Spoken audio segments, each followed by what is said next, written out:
Yes. As you said, I'm Chemutai Goin from Citizen TV. I have two brief questions.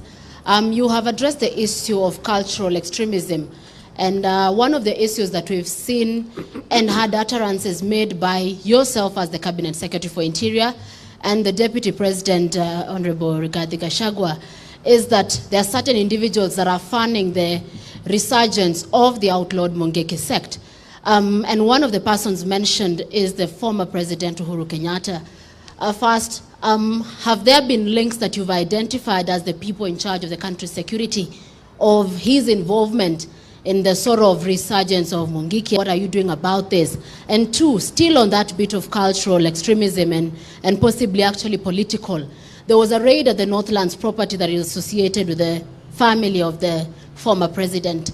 Have investigations into what transpired there commenced? What evidence do you have, or what is the status of investigations? Have arrests been made? Thank you. Shall I answer those ones first? It will take 1 minute to answer them. The first one is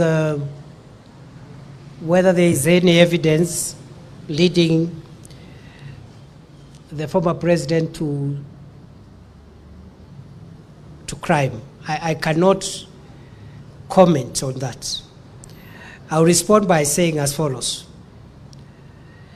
that any person who is involved in encouraging crime, doesn't matter their rank in society, they have a date with me and my officers.